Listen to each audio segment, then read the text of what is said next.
11واں سپارہ سورہ توبہ کی آیت نمبر 108۔ اللہ رب العزت کا فرمان عالی شان ہے، لا تقم فیہ ابدا، اس مسجد میں تم کبھی کھڑے نہ ہونا۔ لمسجد، بے شک وہ مسجد، اسس علی التقوی من اول یوم، کہ پہلے ہی دن سے جس کی بنیاد پرہیزگاری پر رکھی گئی ہے، احق ان تقوم فیہ، وہ اس قابل ہے کہ تم اس میں کھڑے ہو۔ فیہ رجال، اس میں وہ لوگ ہیں، یحبون ان یتطہروا، کہ خوب ستھرا ہونا چاہتے ہیں۔ واللہ یحب المطہرین، اور ستھرے اللہ کو پیارے ہیں۔ اس آیت میں تاجدار رسالت صلی اللہ تعالی علیہ وآلہ وسلم کو مسجد ضرار میں نماز پڑھنے کی ممانعت فرمائی گئی۔ امام عبداللہ بن احمد نصفی رحمۃ اللہ تعالی علیہ فرماتے ہیں، بعض مفسرین کا قول یہ ہے کہ جو مسجد فخر و ریا اور نمود و نمائش یا رضائے الہی کے سوا اور کسی غرض کے لیے یا حرام مال سے بنائی گئی ہو، وہ بھی مسجد ضرار کے ساتھ لاحق ہے۔ فی زمانہ مسلمانوں میں ایک تعداد ایسی ہے جنہیں عالی شان مسجد تعمیر کرنے پر اور زیادہ مسجدیں بنانے پر ایک دوسرے سے فخر کا اظہار کرتے دیکھا گیا ہے۔ ان کے دلوں کا حال اللہ تعالیٰ ہی بہتر جانتا ہے، یا خود انہیں اپنے دلوں کا حال اچھی طرح معلوم ہے۔ اگر انہوں نے اللہ تعالیٰ کی رضا حاصل کرنے اور اس کی عبادت کرنے میں مسلمانوں کو سہولت پہنچانے کی نیت سے عالی شان اور خوبصورت مساجد بنائی ہیں، تو ان کا یہ عمل لائق تحسین اور اجر و ثواب کا باعث ہے۔ اور اگر ان کی نیت یہ نہ تھی بلکہ خوبصورت مساجد بنانے سے ریاکاری اور فخر و بڑائی کا اظہار مقصود تھا، اگرچہ زبان سے لوگوں کے سامنے یہ صدا عام تھی کہ اللہ تعالیٰ ان کی یہ کاوش قبول فرمائے، تو انہیں چاہیے کہ درج ذیل 3 احادیث سے نصیحت حاصل کرنے کی کوشش کریں۔ نمبر 1، حضرت انس رضی اللہ تعالیٰ عنہ سے روایت ہے، حضور اقدس صلی اللہ تعالیٰ علیہ وآلہ وسلم نے ارشاد فرمایا، قیامت کی نشانی یہ بھی ہے کہ لوگ مسجد تعمیر کرنے میں فخر کریں گے، یعنی اللہ تعالیٰ کی رضا حاصل کرنے کے لیے اخلاص کے ساتھ نہیں بلکہ ناموری، ریاکاری اور بڑائی کی نیت سے مسجدیں تعمیر کریں گے۔ حضرت انس بن مالک رضی اللہ تعالیٰ عنہ سے روایت ہے، حضور پر نور صلی اللہ تعالیٰ علیہ وآلہ وسلم نے ارشاد فرمایا، قیامت قائم نہ ہوگی یہاں تک کہ لوگ جب مسجد تعمیر کرنے کے مقابلے میں فخر کرنے لگ جائیں گے۔ نمبر 3، حضرت انس رضی اللہ تعالیٰ عنہ سے روایت ہے، حضور اکرم صلی اللہ تعالیٰ علیہ وآلہ وسلم نے ارشاد فرمایا، لوگوں پر ایک زمانہ ایسا آئے گا جس میں وہ مسجدیں تعمیر کرنے میں ایک دوسرے پر فخر کیا کریں گے اور انہیں آباد کم کیا کریں گے۔ یاد رہے کہ کسی کے دل کا حال اللہ تعالیٰ بہتر جانتا ہے، اور ہمارے پاس کوئی ایسا ذریعہ نہیں جس سے ہم کسی کے دل کا حال معلوم کر سکیں۔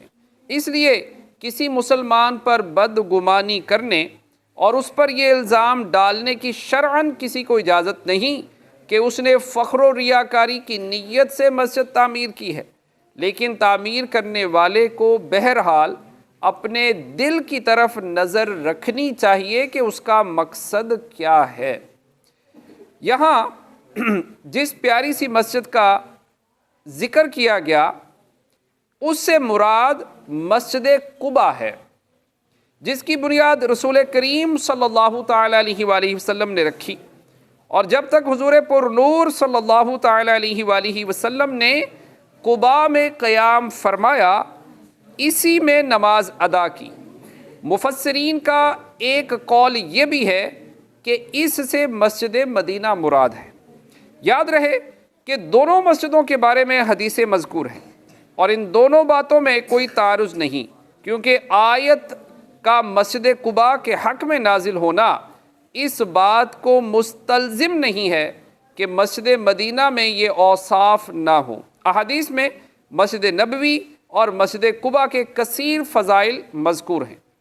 حضرت ابو ہریرہ رضی اللہ تعالیٰ عنہ سے روایت ہے، تاجدار رسالت صلی اللہ تعالیٰ علیہ وآلہ وسلم نے ارشاد فرمایا، میرے گھر اور میرے ممبر کے درمیان کی جگہ جنت کے باغوں میں سے ایک باغ ہے، اور میرا ممبر میرے حوض پر ہے۔ حضرت انس رضی اللہ تعالیٰ عنہ سے روایت ہے، حضور پر نور صلی اللہ تعالیٰ علیہ وآلہ وسلم نے ارشاد فرمایا، کسی شخص کا اپنے گھر میں نماز پڑھنا ایک نماز کا ثواب ہے، اور اس کا محلے کی مسجد میں نماز پڑھنا 25 نمازوں کا ثواب ہے، اور اس کا جامعہ مسجد میں نماز پڑھنا 500 نمازوں کا ثواب ہے، اور اس کا مسجد اقصیٰ یعنی جس کو بیت المقدس میں نماز پڑھنا 50,000 نمازوں کا ثواب ہے، اور اس کا میری مسجد میں نماز پڑھنا یعنی مسجد نبوی شریف میں 50,000 نمازوں کا ثواب ہے، اور اس کا مسجد حرام میں نماز پڑھنا 1,00,000 نمازوں کا ثواب ہے۔ ام المؤمنین حضرت سیدنا ام سلمہ رضی اللہ تعالیٰ عنہ سے روایت ہے، سید المرسلین صلی اللہ تعالیٰ علیہ وآلہ وسلم نے ارشاد فرمایا، میرے اس ممبر کے پائے جنت میں نصب ہیں۔ اللہ اکبر۔ آئیے مسجد قباء کے 3 فضائل سنتے ہیں۔ پیارے آقا صلی اللہ تعالیٰ علیہ وآلہ وسلم ہر ہفتے مسجد قباء میں کبھی پیدل اور کبھی سوار ہو کر تشریف لاتے تھے۔ نبی کریم صلی اللہ تعالیٰ علیہ وآلہ وسلم نے ارشاد فرمایا، جو شخص اپنے گھر سے نکلے پھر مسجد قباء میں آ کر نماز پڑھے، اللہ اکبر، تو اسے ایک عمرے کا ثواب ملے گا۔ مسجد قباء میں نماز پڑھنا ایک عمرے کا ثواب۔ نبی کریم صلی اللہ تعالیٰ علیہ وآلہ وسلم نے فرمایا، مسجد قباء میں نماز کر پڑھنے کا ثواب عمرہ کے برابر ہے۔ یہاں اس آیت مبارکہ میں کچھ لوگوں کا تذکرہ کیا گیا کہ یہ لوگ ستھرا رہنا خوب پسند کرتے ہیں۔ یہ کون ہے؟ سنیے، یہ آیت مسجد قباء والوں کے حق میں نازل ہوئی۔ نبی کریم صلی اللہ تعالیٰ علیہ وآلہ وسلم نے ان سے فرمایا، اے گروہ انصار، اللہ تعالیٰ نے تمہاری تعریف فرمائی ہے، قرآن پاک میں ان کی تعریف فرمائی کہ تم وضو اور استنجے کے وقت کیا عمل کرتے ہو؟ انہوں نے عرض کی، یا رسول اللہ صلی اللہ تعالیٰ علیہ وآلہ وسلم، ہم بڑا استنجا 3 ڈھیلوں سے کرتے ہیں، اس کے بعد پانی سے طہارت کرتے ہیں۔ یہ کتنی ستھرائی ہے کہ پانی کے ساتھ انسان جو ہے وہ پاکیزگی حاصل کرے، تو اس کی اللہ پاک نے تعریف بیان فرمائی۔ ٹھیک ہے، ہر ذوق صاحب شخص اس بات سے بخوبی واقف ہے کہ امیری ہو یا فقیری، ہر حال میں صفائی ستھرائی انسان کے وقار و شرف کی آئینہ دار ہے، جبکہ گندگی انسان کی عزت و عظمت کی بدترین دشمن ہے۔ دین اسلام نے جہاں انسان کو کفر و شرک کی نجاستوں سے پاک کر کے عزت و رفعت عطا کی، وہیں ظاہری طہارت، صفائی ستھرائی اور پاکیزگی کی اعلیٰ تعلیمات کے ذریعے انسان کا وقار بلند کیا۔ بدن کی پاکیزگی ہو یا لباس کی ستھرائی، ظاہری حیت کی عمدگی ہو یا طور طریقے کی اچھائی، مکان اور ساز و سامان کی بہتری ہو یا سواری کی دھلائی، الغرض ہر چیز کو صاف ستھرا اور جاذب نظر رکھنے کی دین اسلام میں تعلیم اور ترغیب دی گئی ہے۔ ارشاد باری تعالیٰ ہے، اللہ تعالیٰ نے ارشاد فرمایا، بے شک اللہ بہت توبہ کرنے والوں سے محبت فرماتا ہے اور خوب ستھرے رہنے والوں کو پسند فرماتا ہے۔ حدیث پاک ہے، پاکیزگی نصف ایمان ہے۔ ایک اور حدیث پاک ہے، بے شک اسلام صاف ستھرا دین ہے، تو تم بھی نظافت حاصل کیا کرو، کیونکہ جنت میں صاف ستھرا رہنے والا ہی داخل ہوگا۔